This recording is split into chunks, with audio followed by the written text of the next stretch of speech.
En el año 701 a.C., los ejércitos asirios invadieron Judá y sitiaron la amurallada ciudad de Laquish, estratégicamente edificada en las colinas del suroeste de Jerusalén. Desde las altas murallas de esta ciudad podía verse directamente hacia las colinas cercanas a Jerusalén, lo mismo que hacia otras ciudades en la línea de defensa, por ejemplo, Azekah. Además de los relatos bíblicos en 2 Reyes 18 y 2 Crónicas 32, la conquista de Laquish ha quedado representada en los monumentales relieves de piedra hallados en el palacio del rey asirio Sennacherib en Nínive.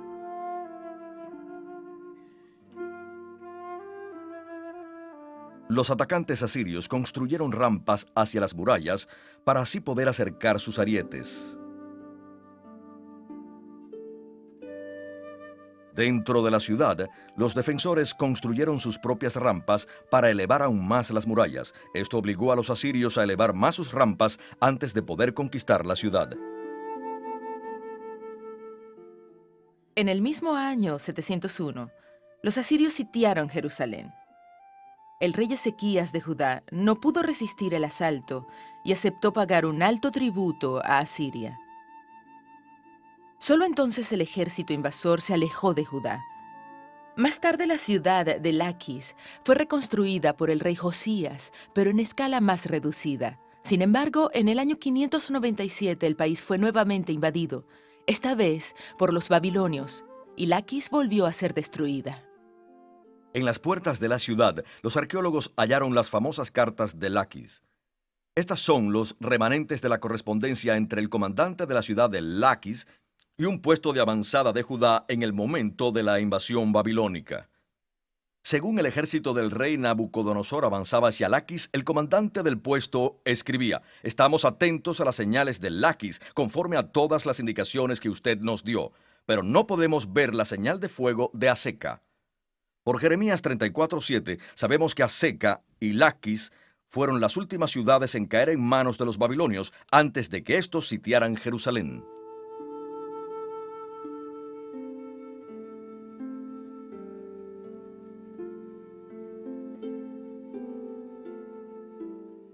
En la antigüedad, muchas ciudades estaban rodeadas por una alta muralla de protección. Si un ejército atacaba, podía intentar trepar a la fortaleza mediante el uso de escaleras, y a veces hasta abrir una brecha en la muralla rompiéndola con martillos o hachas, o derribando o quemando la puerta de la ciudad. Era frecuente, sin embargo, penetrar por la muralla embistiéndola con un ariete. Este era un tronco pesado con el que se golpeaba repetidamente la puerta o algún punto de la muralla hasta que ésta o la puerta cedían. Para impedir que este pesado equipo fuera acercado a las murallas, no era raro que las ciudades se construyeran en lo alto de una escarpada cuesta. Eso obligaba a los atacantes a construir una rampa que les permitiera llevar su equipo de asalto hasta las murallas.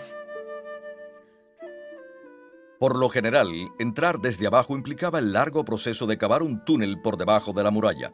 Sin embargo, a veces podía utilizarse un túnel ya existente, como el canal que conectaba a la ciudad con su abastecimiento de agua.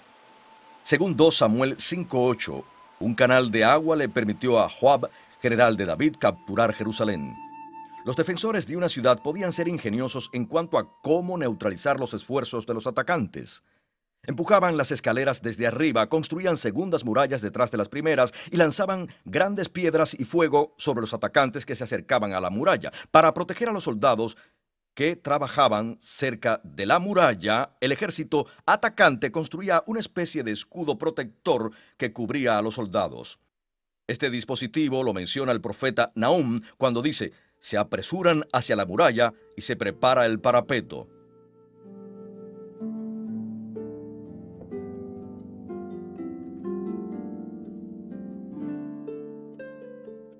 Según 2 Reyes 17, después que los asirios conquistaron el reino del norte de Israel a fines del siglo VIII a.C., desterraron a la población judía y a muchos los llevaron a diferentes partes del imperio asirio.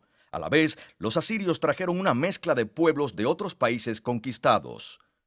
Los judíos nunca los consideraron como parte de la nación de Israel, y como fueron establecidos en la región cuya ciudad capital era Samaria, en algunos textos antiguos se les conoce como samaritanos.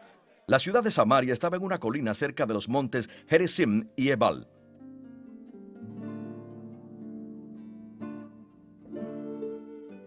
El capítulo 4 de Esdras narra que los samaritanos se opusieron a la reconstrucción de las murallas de Jerusalén y del templo. Los profetas contemporáneos Ageo y Zacarías no mencionan esto, lo cual solo refleja las condiciones de la época de Nehemías. Es posible que los samaritanos hayan construido su templo durante el siglo IV antes de Cristo, aunque no se han hallado restos. Algunas fuentes hablan de su destrucción en el 128 antes de Cristo. En los días del Nuevo Testamento no había ningún templo en el monte Gerizim. Los samaritanos eran menospreciados por los judíos y había poco contacto entre estos dos pueblos. Hasta el día de hoy, algunos pocos samaritanos han sobrevivido en dos áreas de Israel. Mantienen muchas de sus costumbres ancestrales y han preservado su propio texto antiguo de los 5 libros de Moisés.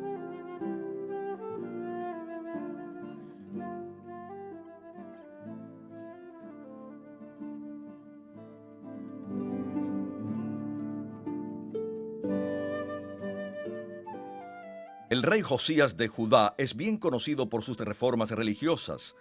Centralizó la adoración del Señor en Jerusalén y destruyó todos los lugares en los alrededores de Jerusalén donde se practicaban los cultos, como aquí en el valle de Gehenna. Este culto combina elementos de varias religiones, y a la forma de combinar varias religiones se llama sincretismo. Antiguamente cada aldea o ciudad tenía un lugar de culto especial llamado Bamá, donde la gente celebraba sus comidas sacrificiales y otros ritos. La palabra hebrea Bamá es un término genérico para un santuario o lugar de sacrificio. Mientras que en el libro primero de Reyes 8 tiene connotaciones positivas antes de la construcción del templo, por lo general después de ese acontecimiento, el redactor del libro primero Reyes condena como ilegítimos tales lugares de culto. El Señor debía ser adorado solamente en Jerusalén. El rey Josías mandó a reparar el templo. Mientras se reparaba, encontraron un pergamino que el texto de Segundo Reyes llama el libro de la ley. Muchos eruditos creen que este rollo contenía la mayor parte del libro de Deuteronomio. Josías lo hizo público al ordenar su lectura en voz alta ante una asamblea de hombres de Judá e Israel. El rollo proclamaba que el Señor había elegido un lugar donde residiría y donde recibiría los sacrificios. Después de este dramático descubrimiento, Josías reformó la religión de Israel de acuerdo con las leyes escritas en este libro del pacto.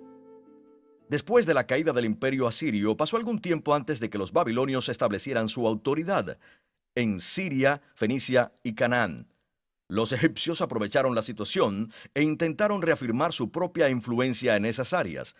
En el 609 a.C., el rey egipcio Necao vino de Egipto con un gran ejército. Deseaba establecer su dominio en el norte de Israel. Pidió al rey Josías de Judá permiso para pasar por Judá e Israel, pero Josías se opuso y salió contra él con su pequeño ejército. Fue un error fatal. El ejército de Judá fue derrotado en Megido. Josías mismo fue herido en la batalla y murió más tarde en Jerusalén. El profeta Jeremías había apoyado al rey Josías con su reforma religiosa y le había aconsejado no aliarse con Egipto en contra de Babilonia. Jeremías trató de dar el mismo consejo después al rey Sedequías. Este rey no apreció el consejo y ordenó que el profeta fuera a prisión, la cual era una cisterna bajo tierra. Jeremías pensó que la política en ese momento estaba bajo el control de Dios y vio la inminente invasión babilónica como un castigo de éste, y habló enérgicamente en contra de enfrentar a los babilonios o crear alianzas en contra de estos con Egipto u otros estados.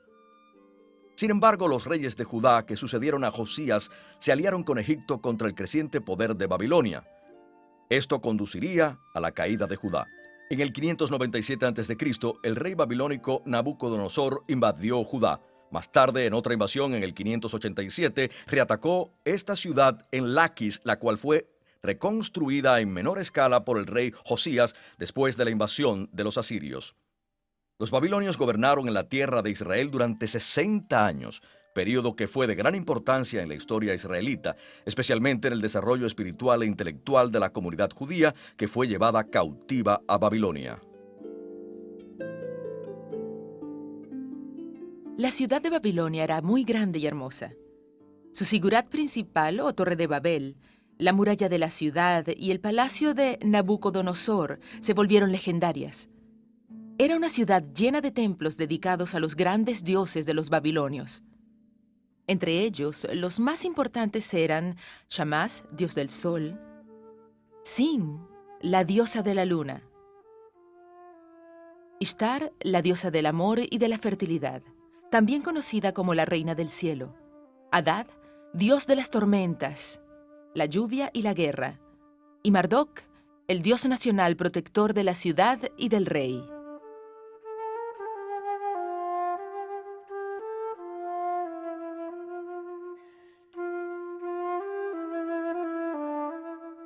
Los dioses babilónicos estaban representados por estatuas de oro con incrustaciones de diamantes. Se les mantenía ocultas en los templos, donde generalmente eran lavadas, alimentadas, atendidas y cuidadas por los sacerdotes. Solamente una vez al año eran llevadas en carruajes de los templos al río, donde el pueblo podía verlas. A esta ruta, especialmente preparada para ello, se le llamaba la Vía de la Procesión. Esta hermosa carretera estaba reservada exclusivamente para los dioses. En su camino al río y a su regreso, la procesión pasaba por la imponente puerta de Ishtar. En las puertas la gente podía ver las imágenes de los dioses Adad y Marduk. Este último estaba simbolizado por un dragón, que era un animal con cabeza de serpiente, cola de escorpión, piernas traseras de águila y piernas delanteras de león. Adad, el dios del tiempo, estaba representado por un toro, que era el símbolo de la vitalidad y de lo impredecible. En las murallas había leones, que eran el símbolo de la diosa Ishtar.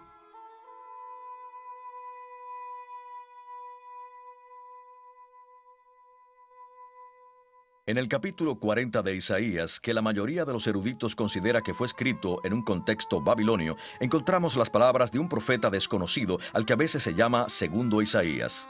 Preparen al Señor un camino en el desierto, tracen para nuestro Dios una calzada recta en la región estéril. Entonces mostrará el Señor su gloria y todos los hombres juntos la verán.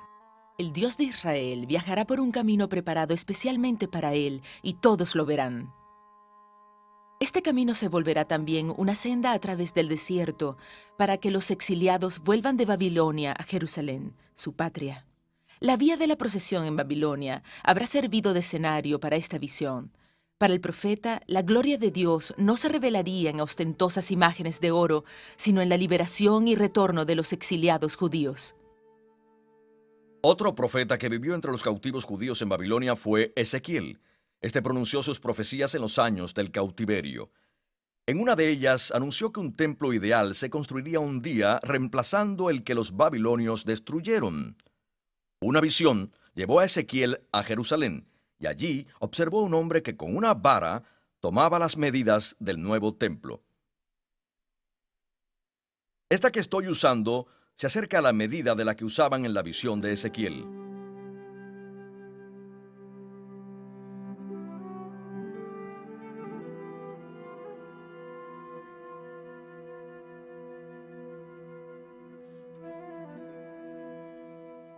El imperio neobabilonio no duró mucho. Babilonia cayó de repente en el año 539, tal vez como resultado de la colaboración entre algunos de la élite babilónica con el enemigo persa. Ciro, rey de Persa, entró en Babilonia el 30 de octubre de ese año. Muchos lo vieron como un libertador. En el libro de Isaías se le llama el ungido del Señor, o sea, el instrumento divino para la liberación de los cautivos. Ciro adoraba a Ahura Mazda como su dios supremo y protector personal. Este dios no se menciona en la Biblia. En muchas estatuas y relieves de reyes persas, aparece sobre la cabeza del rey un disco solar con alas, cabeza humana y garras de pájaro. Muchos eruditos concuerdan en que este emblema es una representación de Ahura Mazda. Después de conquistar el imperio neobabilonio, Ciro derrotó a Creso, rey de Lidia en el Asia Menor, y despojó a ese reino de todos sus legendarios tesoros. Cuando Ciro murió, su imperio abarcaba el área que es hoy Irán, Mesopotamia, Fenicia, la tierra de Israel, y toda el Asia Menor, con sus prósperas ciudades griegas como Éfeso y Mileto. Ciro fue enterrado en Pasargada, la tierra de su clan, los Aqueménidas. Hacia el año 525, Cambises, hijo de Ciro, había tomado el control de todo el fértil creciente y su vasto imperio lo había extendido desde Etiopía, toda esta área hasta el río Indo, en los linderos de la actual India. El mundo nunca había visto un imperio tan grande, más grande que los anteriores de los asirios y de los babilonios.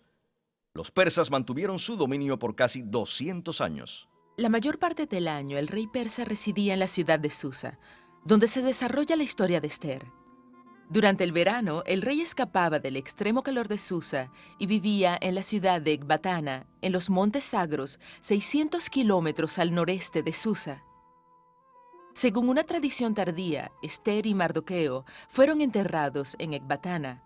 Actualmente la moderna ciudad de Hamadán cubre el sitio de esta ancestral ciudad. Ecbatana era la antigua capital de los medos, tribu relacionada con los persas.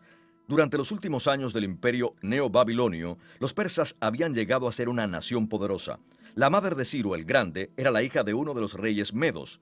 Ciro había convertido a medos y persas en una poderosa federación. En sus orígenes, los medos y los persas eran nómadas.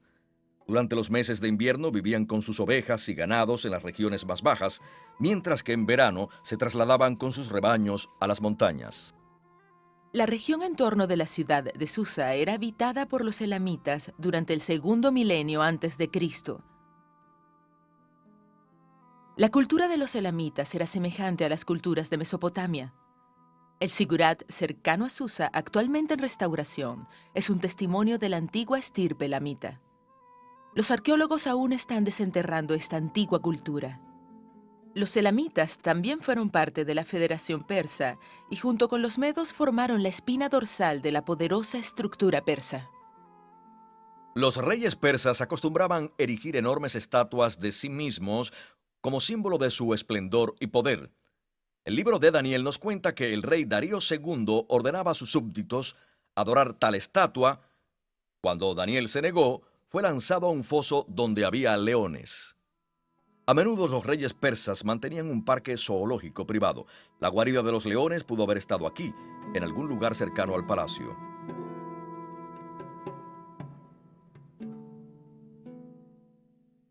El imperio persa estaba organizado en estados, a los que llamaban satrapías. Cada estado tenía su gobernador o sátrapa. Judá era parte de la satrapía al otro lado del río Éufrates. De los libros de Daniel, Esther, Esdras y los últimos profetas, podemos concluir que en los diferentes centros del imperio persa había comunidades judías. Con el tiempo sus condiciones cambiaron. El libro de Daniel demuestra que la nobleza judía servía en la corte y que en cierta ocasión una joven judía llamada Esther llegó a ser una de las esposas del rey de reyes. Las historias de Daniel y de Esther no han sido confirmadas por las fuentes extrabíblicas. Sin embargo, sabemos que los soberanos orientales tenían como política que los nobles de los pueblos del imperio debían servir en la corte del rey. Es posible entonces que Daniel haya servido en la corte del último soberano babilonio y de 3 de los reyes persas, es decir, Ciro, Cambises y Darío.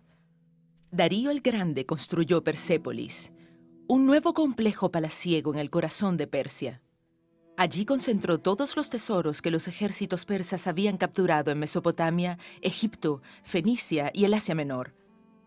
La ciudad de Persépolis era realmente la bóveda donde se guardaba el tesoro del mundo de esos días. Su lujo y su belleza eran proverbiales. Cuando Alejandro Magno conquistó Persépolis, necesitó una gran cantidad de mulas y 3.000 camellos para acarrear los tesoros, que eran 4 millones de kilogramos de plata. Persépolis fue construida con un propósito muy especial, que era la celebración del Año Nuevo. Cada año, a fines de febrero, al acercarse la primavera, el rey viajaba de Susa a Persépolis. Allí, el 21 de marzo se realizaban varios rituales que simbolizaban la muerte de los poderes mortales del invierno y la victoria de los poderes de la vida. Los astrónomos indicaban con gran precisión cuándo el rey debía realizar los ritos del Año Nuevo. Hallamos en los salones de audiencia del palacio muchos relieves que muestran a un león que representa la primavera matando a un toro que representa al invierno. Durante el festival de Año Nuevo, todas las naciones sujetas al imperio persa enviaban al rey grandes regalos y otras muestras de lealtad. En los muros de los salones de audiencia se ve representada gente de diversas culturas y razas. desde los indios cercanos al río Indo hasta los etíopes de África. Cada nación puede reconocerse por su ropa y sus peinados.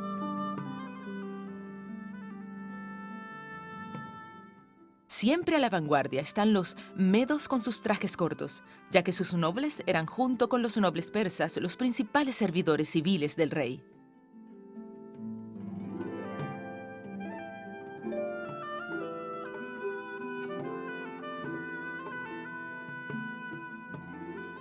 Los persas no enterraban a sus muertos, sino que exponían sus cadáveres sobre las rocas, donde eran devorados por los pájaros. Los huesos que quedaban eran recogidos y colocados en tumbas de piedra. No lejos de Persépolis encontramos las tumbas de piedra de 4 reyes persas que se cree son los de Darío I, Darío II el Grande, Jerjes y Artajerjes. Jerjes, a quien la Biblia hebrea llama Asuero, reinó durante los años del 485 al 465 a.C. Fue el rey que se casó con Esther, y la historia lo conoce como el rey persa que inició la guerra con las ciudades-estado griegas y como el que saqueó a la famosa Acrópolis de Atenas. Pero terminó siendo derrotado por los griegos.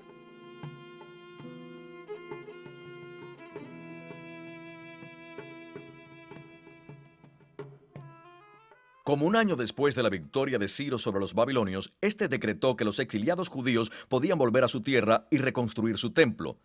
También se les permitió llevarse los objetos sagrados que los babilonios se habían llevado de Jerusalén. Pero la reconstrucción del templo se demoró. Los profetas Ageo y Zacarías exhortaron a la gente y a sus líderes a que terminaran las obras, pero estas fueron terminadas en el año 515 por Zorobabel. Este había traído de regreso del exilio al grupo más grande unos 5 años antes. El templo reconstruido no era muy grande ni muy impresionante. Los acontecimientos más importantes en la siguiente etapa de Israel giran en torno a las actividades de Esdras y Nehemías.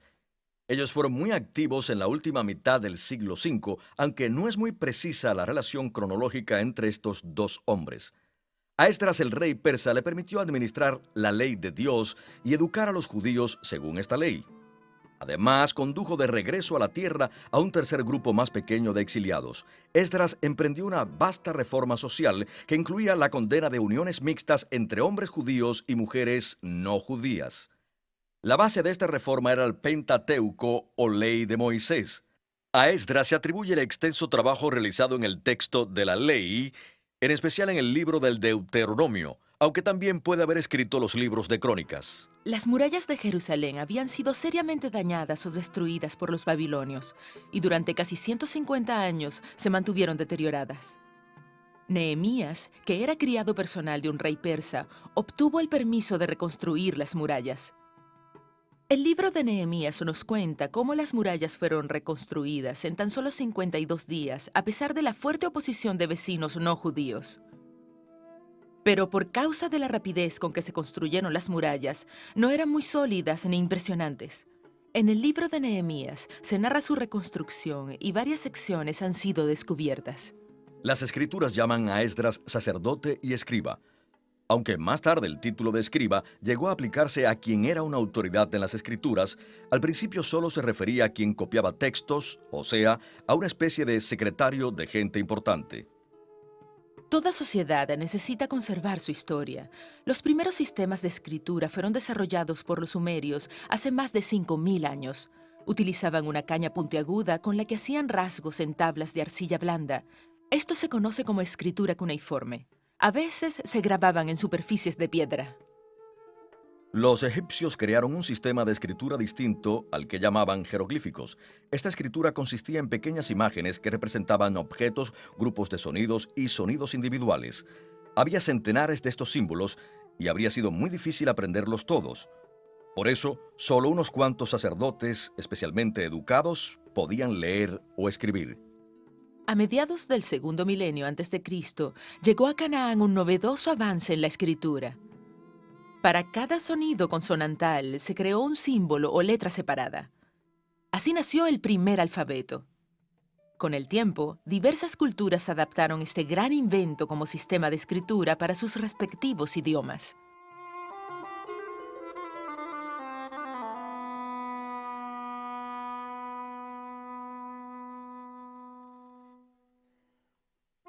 Dos materiales principales se usaban para hacer documentos, el papel y el pergamino.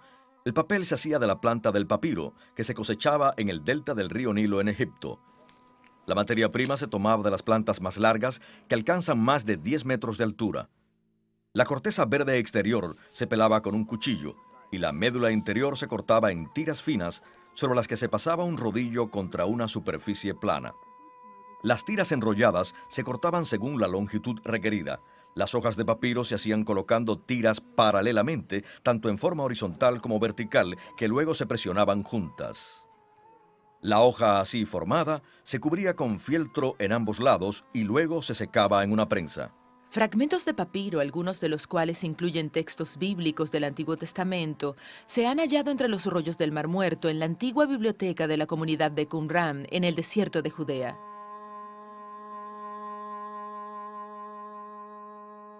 Centenares de fragmentos de papiro que provienen de copias del Nuevo Testamento también han sobrevivido. Algunos de ellos datan del segundo siglo después de Cristo. La palabra Biblia proviene del nombre de Biblos, ciudad portuaria de Fenicia que era famosa por la exportación del papiro. El pergamino estaba hecho de piel preparada de manera especial, a la que se le quitaba el pelo del animal y se estiraba hasta dejarla muy delgada. Luego se alisaba con cal para hacerla muy flexible y duradera. Los rollos de pergamino eran más resistentes y duraban más que el papiro. Los rollos del Mar Muerto evidencian de primera mano la técnica ancestral en cuanto a la preparación y la escritura en pergamino. La mayoría de los rollos que se han encontrado en Qumran, incluyendo el rollo completo de Isaías, que data del primer siglo antes de Cristo, eran de pergamino. Los rollos eran largas tiras que se hacían uniendo hojas de papiro o de pergamino. Un rollo desenrollado podía llegar a medir hasta 10 metros de largo. Esta tira se enrollaba por uno de sus extremos o por ambos hasta formar uno o dos cilindros. En los extremos solían pegarse unos palos para facilitar el enrollarlos. Normalmente los amanuenses escribían solo en un lado del rollo, aunque Ezequiel 2:10 habla de un rollo escrito por ambos lados que contenía palabras de lamento, duelo y pesar.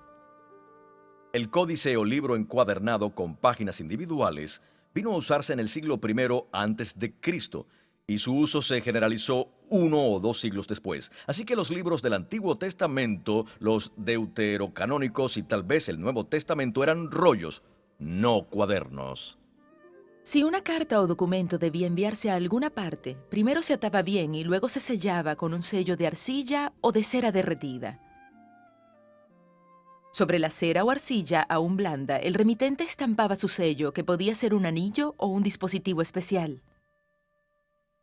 En cuanto la arcilla o la cera se endurecía, un mensajero se llevaba el rollo. Antes de que el documento pudiera ser leído, tenía que romperse el sello. Para escribir en un rollo, normalmente se usaba una pluma hecha de caña. Uno de sus extremos era partido para formar una plumilla y permitir que retuviera más tinta. Ese extremo de la pluma se sumergía en agua y luego se frotaba sobre tinta seca. Esto producía una pequeña cantidad de tinta líquida en el extremo de la pluma con la que